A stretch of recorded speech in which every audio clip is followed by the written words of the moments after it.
तुम बिन जिया जाए ना अंतिम भाग। हेलो दोस्तों, ये कहानी का आखिरी भाग है। आई होप आप सभी को कहानी पसंद आई होगी। तो पिछले भाग में हमने पढ़ा कि उदय रोते हुए दादी जी के पास उनका हाथ पकड़ कर बैठ जाता है। अब आगे। दादी माँ, और कितने सच छुपाए हैं आपने मुझसे। आप ऐसे क्यों कर रही हो? क्यों सब छुपाती रहती हो मुझसे? उदय बेहोश दादी के हाथ को अपने हाथ में लेकर नम आंखों से कहता है। दादी जी की तबीयत खराब होने के बाद से ही उदय ने खुद को पहले से ही तैयार कर लिया था, पर जब आज उसने यह जाना कि अब उनके पास ज़्यादा समय नहीं है, तब से तो वो जैसे टूट गया था। वह वैसे ही रोता हुआ दादी के पास बैठा रहा और फिर थोड़ी दूर खड़ी हुई आरोही की ओर देखा और उसका हाथ पकड़कर उसे कमरे से बाहर ले आया। उदय, क्या कर रहे हो? हाथ छोड़ो मेरा। आरोही ने उदय से अपना हाथ छुड़ाते हुए कहा। आरोही, तुम्हें इस बारे में पता था? उदय ने आरोही पर अपनी आवाज़ थोड़ी तेज करते हुए कहा। उदय, मैं तुम्हें सब बताती हूँ। तुम इतनी दूर से आए हो, पहले पानी पी लो। यहीं बैठो, मैं अभी पानी लेकर आई, कहे आरोही किचन की ओर जाने लगी। उदय इस वक्त गुस्से में था। वह आरोही से कुछ पूछ रहा था। आरोही उसकी बातों को नज़रअंदाज कर चली गई थी।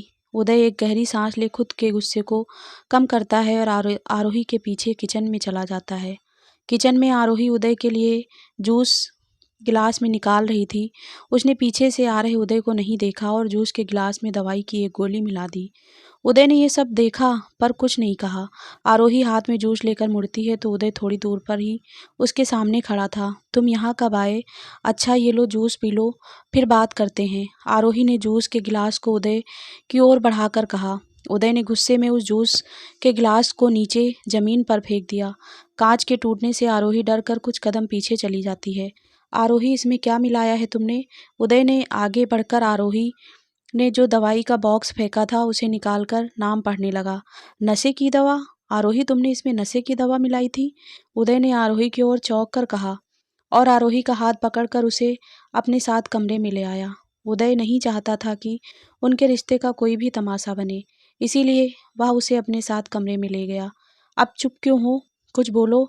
क्या ये भी दादी माँ और तुमने मिलकर प्लान बनाया है? दादी माँ ने तुमसे ये करने को कहा है ना? नशे की दवाई मिलाना? आरोही, तुम ऐसा कर भी कैसे सकती हो? इस घर में किसी को मेरी मर्जी की परवाह क्यों नहीं है? मैं क्या चाहता हूँ क्या नहीं, उससे किसी को फर्क ही नहीं पड़ता। मेरी जिंदगी में वही होता है जो तुम दोनों चाहती हो। उदय की आवाज़ से उसकी निराशा और दर्द साफ साफ झलक रहा था। दादी जी ने कहा था, उदय, वो उन्होंने कहा था, ये उनकी आखिरी इच्छा है। वो हमारे बच्चे की खबर सुनना चाहती थी। वो आरोही ने थोड़ी झिझक के साथ अपनी नज़रें नीचे किए हुए जवाब दिया। मतलब तुम्हें उनकी बीमारी के बारे में पहले से पता था? तुम दोनों ने मुझसे सच छुपाया? उदय ने आरोही के बाजुओं को जोर से पकड़ हल्का सा झिंझोड़ते हुए पूछा। वैसे तो उदय अपना आपा कभी नहीं खोता था, पर आज उसे धोखे जैसा महसूस हो रहा था, इसीलिए वह बहुत गुस्से में था। वो उदय को पहली बार इतना गुस्सा करते देख आरोही को कुछ समझ ही नहीं आ रहा था कि वह क्या कहे। वह चाहकर भी कुछ नहीं कह पा रही थी। मैंने कुछ पूछा, आरोही, तुम्हें पता था क्या इन सब चीज़ों के बारे में? क्या तुम्हें पता था कि दादी की इतनी ज़्यादा तबीयत खराब है? मैं अब कोई झूठ नहीं सुनना चाहता हूँ, इसीलिए सच सच कहो। तुमने और दादी माँ ने मुझसे बहुत सच छुपाए हैं। तुम दोनों ने कई झूठ बोले हैं मुझसे। सिर्फ तुम दोनों ही मेरा परिवार हो और तुम दोनों ने ही हमेशा मुझसे सच छुपाया है। अब मुझे सच ही सुनना है। क्या तुम्हें पता था कि दादी माँ को कैंसर है, और वो भी लास्ट स्टेज पर? उदय गुस्से में तो बहुत था, पर इन सवालों को पूछते हुए वो बहुत भावुक हो जाता है और उसकी आंखों से आंसू झलक जाते हैं। तुम गलत समझ रहे हो, प्लीज़ मेरी बात सुनो। मैं तुम्हें सब सच बता दूंगी, प्लीज़ पहले मेरी बात सुनो। आरोही की आंखें भी आंसुओं से भरी हुई थी। उदय की आंखों के आंसू उसे अपने बाजू में हो रहे दर्द से ज़्यादा तकलीफ दे रहे थे। उदय के आंसुओं को देख आरोही के दिल में एक अलग सा दर्द हो रहा था। उसके लिए अब सांस ले पाना भी बहुत मुश्किल हो रहा था। अब सुनने को बाकी क्या बचा है? तुमने ना नहीं कहा, मतलब तुम्हें पता था और तुमने मुझसे सच छुपाया। और कितने झूठ बोलोगी आरोही? और कितना दर्द देने का इरादा है मुझे? आरोही, मैं भी इंसान हूँ, मुझे भी दर्द होता है। तुम दोनों समझते क्यों नहीं हो मैं किस तरीके से जी रहा हूँ। मुझे कितनी तकलीफ़ होती है, मैं दिखाता नहीं। इसका ये मतलब नहीं कि मुझे तकलीफ़ नहीं होती। तुम लोग जो करते रहते हो उससे मुझे बहुत तकलीफ़ होती है। क्या करूँ मैं? बोलो, इनमें मेरी क्या गलती है? बताओ, मेरी गलती कहाँ है? उदय ने आरोही के बाजुओं को छोड़ते हुए कहा। आरोही अपना संतुलन खोकर गिरने वाली होती है, पर तभी उदय उसे थाम लेता है और ठीक से खड़ा करके तुरंत पीछे हट जाता है। आरोही उदय की ओर नम आंखों से देखने लगती है। इतने गुस्से में होने के बावजूद उदय आरोही को तकलीफ में नहीं देख सकता था। यह सच आरोही की आंखों से और आंसू बहने लगते हैं। प्लीज़ शांत हो जाओ, मेरी बात सुनो ना उदय, प्लीज़ शांत हो जाओ। मुझे मुझे बहुत देर से पता चला था। मैं सच कह रही हूँ, मुझे वह शादी वाले दिन ही पता चला था। मुझे उससे पहले नहीं पता था। मैं तुम्हें बताना चाहती थी, पर दादी जी ने मुझसे वादा लेकर रखा था कि मैं तुमसे कुछ ना कहूँ। प्लीज़ मेरा विश्वास करो, मैं सच में तुम्हें बताना चाहती थी, पर मैं मजबूर थी। आरोही ने अपने से दूर गए उदय के हाथ को अपने हाथ में लेकर बड़ी हिम्मत जुटाकर उससे सब कहा। मजबूरी? आरोही, सच में? आरोही, ये तुम्हारी मजबूरी थी? मतलब मुझे दर्द देने के लिए भी तुम्हारी कोई मजबूरी होगी, मुझसे झूठ कहने के लिए भी तुम्हारी कोई मजबूरी होगी, पर तुम्हारे और दादी के फैसलों में मैं क्यों बीच में पिसूं? इसमें मेरी क्या गलती है? तुम्हारे और दादी के बीच हुए डील में सबसे ज़्यादा किसी को तकलीफ़ हो रही है, सबसे ज़्यादा अपने हालातों से जो मजबूर है वो मैं हूँ। सब जानते हुए भी कि मेरे परिवार वाले मेरी ज़िंदगी को कागज़ की एक डील, बस एक कॉन्ट्रैक्ट बनाकर रख दिया है। मैं कुछ नहीं कहता, पर कब तक आरोही? तकलीफ़ हो रही है मुझे इन सब से। कोई ये चीज़ क्यों नहीं समझता? ये सब कहते हुए उसकी आंखों में बहुत दर्द दिख रहा था। वो किसी टूटे हुए इंसान की तरह दिख रहा था। आरोही उसकी मदद करना चाहती थी, पर जैसे ही वह उदय के गले लगाने के लिए आगे बढ़ती है, उदय आरोही को कंधे से पकड़ दूर कर देता है। तुम्हें क्या लगता है मुझे तुम्हारे और दादी के बीच हुए डील के बारे में पता नहीं है? उदय ने आरोही को खुद से दूर करते हुए कहा। उदय की इस बात को सुनते ही आरोही के चेहरे का रंग ही उड़ जाता है। तुम दोनों मुझे चेस के किसी प्यादे की तरह इस्तेमाल कर रहे हो। उदय ने अपनी आवाज़ को थोड़ी धीमी करते हुए दर्द से भरी आवाज़ में कहा। आरोही की आंखों से लगातार आंसू बह रहे थे और ऊपर से उदय की ऐसी बातें उसे दर्द के साथ साथ गिल्ट भी महसूस करवा रही थी। शादी? आरोही, वो भी कुछ सालों की, फिर तलाक? मजाक बनाकर रखा है ऐसे पवित्र बंधन का, मेरे तुम्हारे हम सबकी ज़िंदगी का। उदय ने तेज आवाज़ में अपने सामने रखे गमले को ज़मीन पर फेंकते हुए कहा, जिससे उस गमले के टुकड़े टुकड़े हो जाते हैं और तेज आवाज़ से आरोही डर से सहम जाती है। उदय ने आरोही और दादी माँ की बातें पहले ही सुन ली थी। उसे उनके कॉन्ट्रैक्ट के बारे में पहले ही सब पता चल गया था। यही वजह थी कि जिससे उदय आरोही से दूर होने लगा था और दोनों की सगाई भी तोड़ दी थी। तुम पहले प्यार दोगी और जब मैं तुम्हारे प्यार में पागल हो जाऊं, तब तुम मुझे छोड़कर चली जाओगी। कैसी रबिश डील है ये? किसी भी तरह से देखो, इसमें मेरी फीलिंग्स सबका मजाक उड़ाया जा रहा है। और उस बच्चे का क्या? दादी माँ को वारिस चाहिए, पर क्या उस बच्चे को इस दुनिया में आने के बाद माँ की ज़रूरत नहीं होगी? तुमने ऐसे कॉन्ट्रैक्ट के लिए हाँ ही कैसे कहा, जहाँ तुम्हें अपने बच्चे को ही छोड़कर जाना पड़े? और तुम चाहती हो मैं ऐसे रिश्ते में आगे बढ़ूं जिसमें मुझे और तुम्हें सिर्फ दर्द ही मिलेगा? और इसे मजबूरी कहे, तुम अपनी गलतियों से बच नहीं सकती। इसमें जितनी गलती दादी माँ की है, उतनी ही तुम्हारी भी है। तुम इन सब में दादी माँ के साथ बराबर की हिस्सेदारी हो। उदय की हर एक बात आरोही के दिल में किसी खंजर की तरह चुभ रही थी। आरोही की आंखों से लगातार बहते आंसू उसके पछतावे और दर्द को साफ साफ बयान कर रहे थे। दादी माँ, और तुम दोनों ने ही मेरी ज़िंदगी के हर फैसले लिए हैं, ये सोचे बिना कि मैं उस फैसले में सहमत हूँ भी या नहीं, कि उन फैसलों से मेरी ज़िंदगी पर क्या असर पड़ रहा है। तुम दोनों ने अपनी अपनी खुशियों के लिए मेरी खुशी के बारे में कभी सोचा ही नहीं। वह कॉन्ट्रैक्ट तुम्हारी वह बेवकूफ़ी वाली डील है। मुझसे झूठ पर झूठ कहना, सब कुछ तुम दोनों ने मेरे बारे में सोचा ही नहीं। जो भी प्रॉब्लम थी तुम दोनों के आपस का था, उसमें मेरी क्या गलती थी। तुम दोनों के लिए हुए फैसले हम सबकी ज़िंदगी ख़राब कर रहे हैं। अब तुमने हमारे रिश्ते को इस टूटे हुए गमले की तरह कर दिया है। इसे इस तरह से इस हाल पर लाकर रख दिया है जहाँ इसे कितना भी जोड़ने की कोशिश करो, दर्द के निशान रह ही जाएंगे। याद रखना आरोही, तुमने बहुत दर्द दिया है मुझे, बहुत। उदय ने उस टूटे हुए गमले की ओर अपना हाथ दिखाते हुए कहा। और इतना कहने के बाद उदय बस नम आँखों से आरोही की ओर देखता है और फिर वहाँ से चला जाता है। उदय के जाने के बाद आरोही अपने घुटनों पर बैठ फूट फूट कर रोने लगती है। उस दिन के बाद से ही दादी जी की तबीयत कुछ ज़्यादा ही खराब रहने लगी थी और एक हफ्ते के बाद ही उनकी सिचुएशन कुछ ज़्यादा खराब होने के कारण वह यह दुनिया छोड़कर चली जाती हैं। पूरे बंगले में मातम सा छा गया था। आरोही और उदय तो जैसे टूट ही गए थे। आरोही का रो रो कर हालत ही खराब हो गई थी।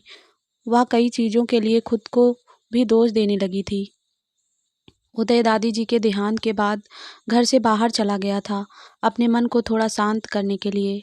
वह हफ्तों तक घर ही नहीं लौटा। उदय आरोही पर अपनी नाराज़गी और गुस्सा नहीं निकालना चाहता था और वह अभी खुद ही बहुत परेशान था। उसे कुछ समझ नहीं आ रहा था उसके साथ क्या हो रहा है और उसकी ज़िंदगी में क्या होने वाला है। इसीलिए वह एक हफ्ते तक घर ही नहीं लौटा। उदय के कई दिनों तक घर न लौटने पर आरोही को ऐसा लगने लगा कि उदय को उसके यहाँ घर में रहने से तकलीफ़ हो रही है। शायद वह उसे देखना भी नहीं चाहता और शायद इसीलिए वह अब तक घर नहीं लौटा था। आरोही ने खुद को संभाला और उस कॉन्ट्रैक्ट पेपर की फाइल निकालकर उसे फाड़ देती है।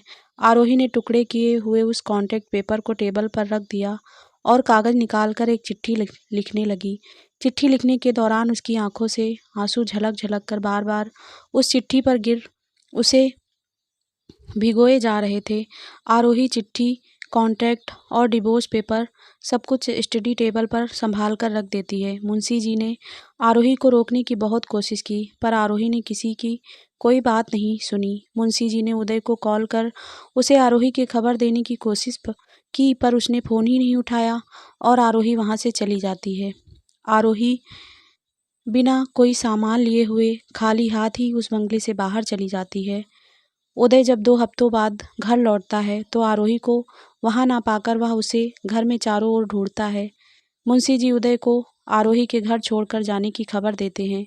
उदय अपने कमरे में सब चीज़ें गुस्से में यहाँ से वहाँ फेंकने लगता है। जब उसकी नज़र आरोही के लिखे हुए चिट्ठी और फाइल पर पड़ती है, उदय उस चिट्ठी को पढ़ते हुए बहुत ज़्यादा भावुक हो जाता है। उस चिट्ठी को पढ़ते हुए उसे अपने आंसुओं को छुपा पाना बहुत मुश्किल हो रहा था। उदय खुद को संभाल आरोही की लिखी हुई चिट्ठी पढ़ने लगता है। सॉरी, मुझे पता है मेरे लिए गए फैसले गलत हैं और शायद उन्हीं वजहों से अब तुम मुझसे प्यार नहीं करते। और हाँ, मैंने तुम्हारे बारे में ना सोचकर अपने बारे में सोचा था।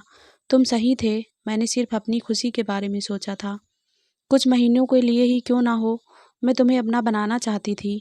कुछ पलों के लिए ही, पर मैं तुम्हारे साथ रहना चाहती थी। तब तुम मेरे होते और उन्हीं यादों के सहारे मैं अपनी पूरी ज़िंदगी काट लेती। इन सब चीज़ों में सिर्फ मेरी खुदगर्जी छुपी थी। मैंने अपनी खुशियों के खातिर तुमसे शादी की और वह कॉन्ट्रैक्ट साइन किया। मैं बहुत खुदगर्ज हूँ और मेरी खुदगर्जी ये थी कि मैं तुम्हारे साथ रहना चाहती थी और मैंने इसीलिए दादी जी के उस कॉन्ट्रैक्ट के लिए हाँ कर दिया। प्लीज़ अगर हो सकेगा तो मुझे माफ़ कर देना और अब तुम आज़ाद हो। मैंने इस कॉन्ट्रैक्ट पेपर को फाड़ कर रख दिया है। दादी जी की तबीयत ज़्यादा ख़राब होने से पहले उन्होंने कहा था कि मैं तुम्हें सब सच बता दूं, आखिरी फैसला तुम्हारा ही होगा। इसीलिए उन्होंने कॉन्ट्रैक्ट पेपर मुझे दे दिया था और मैंने डिवोर्स पेपर पर साइन भी कर दिया है। मुझे पता है अब तुम मेरे साथ नहीं रहना चाहते हो, इसीलिए अब से तुम आज़ाद हो। मैं अब अपनी खुशियों के लिए तुम्हें तुम्हारी खुशियाँ कभी नहीं छीनूंगी। अब मैं यहाँ से जा रही हूँ। तुम भी मुझसे प्यार नहीं करते और अब तो दादी भी नहीं रही, तो अब मेरा यहाँ रहने की कोई वजह ही नहीं है। और अब तो मैंने तलाक पेपर पर साइन भी कर दिया है। तुम चाहो तो संजना से शादी कर सकते हो। मैं जा रही हूँ, तुम बस खुश रहना। मुझे कुछ और नहीं चाहिए, प्लीज़। मैंने बचपन से जिद कर तुमसे जो भी चीज़ मांगी है, तुमने वो हर चीज़ मुझे दी है। मेरी हर एक इच्छा को पूरा किया है। तो मेरी आखिरी तोहफा होगा मेरे लिए। अपना ध्यान रखना, तुम्हारी आरू। चिट्ठी पढ़ते हुए उदय के सीने में एक अलग सा दर्द हो रहा था। उदय खुद को संभालता है और हर जगह उसे ढूंढने लगता है। कुछ ही दिनों में आरोही को ढूंढने के लिए उदय ने पूरे शहर का चप्पा चप्पा छान मारा था। शायद ही शहर की कोई ऐसी गली, ऐसी सड़क बची होगी जहां उदय ने आरोही की तलाश ना की हो। आज पूरे 4 दिन हो गए थे जब से उदय आरोही की चिट्ठी मिली थी। उदय अपने कमरे में बैठ आरोही और उसके पहले की तस्वीरों को देख रहा था। वह अपनी पुरानी यादों में खोया हुआ था और तभी अचानक से उसे अपने बचपन की एक बात याद आ जाती है और वह भागते हुए अपनी गाड़ी लेकर कहीं चला जाता है। उदय, जब हम दोनों की शादी हो जाएगी ना, तब शहर से दूर जो नदी है ना, वो छोटा सा गांव जहां हम पिकनिक मनाने गए थे, हम वहां ही अपना एक छोटा सा घर बनाएंगे। मुझे वह जगह बहुत पसंद है। हम वहाँ रोज़ पिकनिक मना सकते हैं। कितना मज़ा आएगा ना। वहाँ तुम हमारी शादी के बाद वहाँ एक फार्म हाउस बनवाना, जैसा फिल्मों में दिखाते हैं ना, नदी और बगीचों के बीचों बीच, ठीक वैसा ही। और शादी के बाद हम वहीं रहेंगे। करोगे ना ऐसा? आरोही जब 10वीं कक्षा में पढ़ती थी तब उसने उदय का हाथ पकड़कर हंसते हुए कहा था और उदय ने उसकी इस बात पर हल्का सा मुस्कुराकर हामी भर दिया था। इस बात को याद करते ही उदय उस जगह के लिए निकल पड़ता है। उदय 2 घंटे के अंदर नदी के यहाँ पहुँच गया था। उन सभी के जाने के बाद वह नदी, बगीचे, चारों ओर आरोही को ढूंढ रहा था और तभी उसकी नज़र नदी के पास एक पेड़ के करीब अकेली खड़ी हुई आरोही पर पड़ जाती है।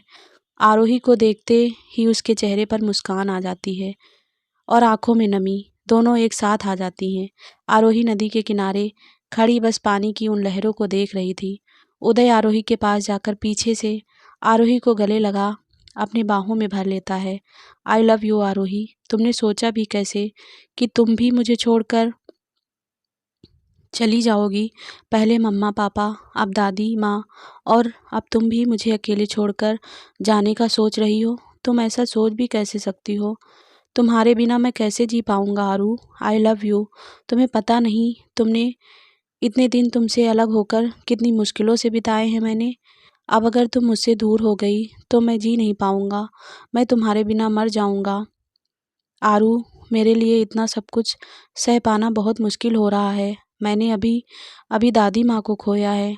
तुम्हें खोने की हिम्मत नहीं है अब मुझ में। उदय ने आरोही के पीछे से गले लगाए हुए ही उससे कहा। आरोही का चेहरा सामने नदी की ओर था, इसीलिए वह उदय का चेहरा नहीं देख पा रही थी। और वो क्या था? तलाक देना, संजना से शादी करना। करने की बात, मैं उस संजना से प्यार नहीं करता। मैं तुमसे प्यार करता करता हूँ और हमेशा करता रहूँगा। वो तो बस मैं इस कॉन्ट्रैक्ट में पढ़कर तुम्हें खुद से दूर नहीं करना चाहता था। मैं हम दोनों के लिए सोच रहा था, इसीलिए मैंने वह सब कहा था। पर तुमने ये कैसे सोच लिया कि तुम्हारा उदय तुम्हारे बिना जी पाएगा, कि वह तुम्हें छोड़कर किसी और के पास चला जाएगा? मैंने सिर्फ तुमसे ही प्यार किया है और मरते दम तक तुमसे ही प्यार करता रहूँगा। समझी बुद्धू? Because I love you so much. Uday ने आरोही को अपनी तरफ मोड़ते हुए कहा। जब आरोही ने अपना चेहरा उदय की तरफ किया तब जाकर उदय ने आरोही के आंसुओं से भरे हुए चेहरे को देखा। उदय ने आरोही के चेहरे को अपने हाथों में लिया और आंसुओं से भरी आरोही की आंखों को चूम लिया। उदय, प्लीज़ ऐसी बातें मत किया करो। मरने की बात दोबारा अपने मुंह पर मत लाना, वरना मुझसे बुरा कोई नहीं होगा, समझे? आरोही ने उदय के कंधों को हल्के हाथ से मारते हुए कहा। आई लव यू। अब रोना बंद करो ना please. And I am sorry, मुझे तुम पर अपनी आवाज़ तेज़ नहीं करनी चाहिए थी। मैंने तुम पर चिल्लाया ना, इसके लिए सॉरी। पर अगली बार से ऐसा कभी नहीं होगा। मैं तुम पर कभी नहीं चिल्लाऊंगा, प्रॉमिस। बस इस बार बस माफ़ कर दो। उदय कान पकड़कर माफ़ी मांगते हुए कहता है, इसकी ज़रूरत नहीं है, गलती तो सारी मेरी थी। तुम क्यों माफ़ी मांग रहे हो? आरोही ने उदय की तरफ देखते हुए कहा। इस वक्त दोनों एक दूसरे की आंखों में देख रहे थे। मेरी गलती थी और मेरी गलतियों का सबूत है ये तुम्हारे आंसू। मेरी वजह से तुम रोई हो, तो ये तो मेरी ही गलती हुई, इसीलिए सॉरी। उदय आरोही के गाल को हल्के से चूमते हुए मुस्कुराकर कहता है, हाँ वैसे तुम्हारी एक गलती है, तुम इतने अच्छे क्यों हो? मैंने बहुत कोशिश किया था कि अपनी भावनाओं पर काबू रखूं, तुम्हारे प्यार में इतना पागल ना बनूं, पर देखो तुम्हारे प्यार में ऐसी पागल हो गई हूँ कि बिना कुछ सोचे समझे कुछ भी कर जाती हूँ। तुम इतने अच्छे हो और यही तुम्हारी गलती है। अभी भी तुम्हारी कोई गलती नहीं थी, पर फिर भी तुम माफ़ी मांग रहे हो। तुम मुझसे इतने प्यार से रहते हो, मेरी इतनी फ़िक्र करते हो, तो मैं कैसे खुद को तुमसे प्यार में डूबने से बचा पाती। तुम बहुत अच्छे हो। आई love you Uday. Thank you ज़िंदगी के हर मोड़ पर मुझे समझने और मेरा साथ देने के लिए। आई लव यू सो मच। हो सके तो मेरी गलतियों के लिए मुझे माफ़ कर देना।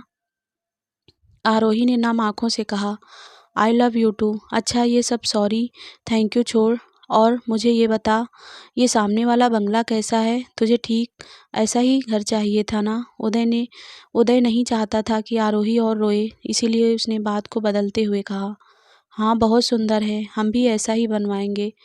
आरोही ने उदय के दिखाए हुए छोटे से बंगले की ओर देख मुस्कुराकर जवाब दिया, ये हमारा ही घर है, मैंने हम दोनों के लिए बनवाया है। जैसा तुम चाहती थी ठीक वैसा ही, हमारा नदी के पास पहाड़ों और बगीचों के बीच में प्यारा सा घर। उदय ने आरोही के चेहरे की ओर देखते हुए कहा, क्योंकि वह आरोही की खुशी और एक्साइटमेंट के भाव को मिस नहीं करना चाहता था। उदय के ऐसा करते ही आरोही के चेहरे पर एक अलग सी खुशी आ जाती है। ये हमारा घर है, कितना सुंदर है ये।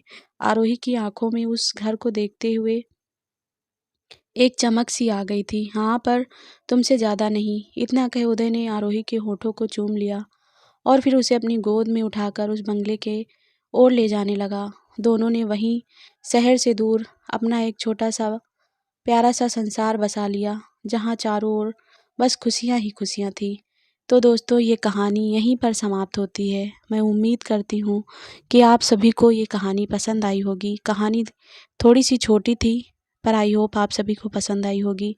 तो प्लीज़ फ्रेंड्स, वीडियो लेट डालने के लिए आप सभी से मैं माफ़ी मांगती हूँ और प्लीज़ हमारे चैनल को सब्सक्राइब कर लीजिएगा। ऐसे ही अपना प्यार और सपोर्ट बनाए रखिएगा और वीडियो को लाइक शेयर करना मत भूलिएगा। आप सभी का दिल से बहुत बहुत धन्यवाद दोस्तों।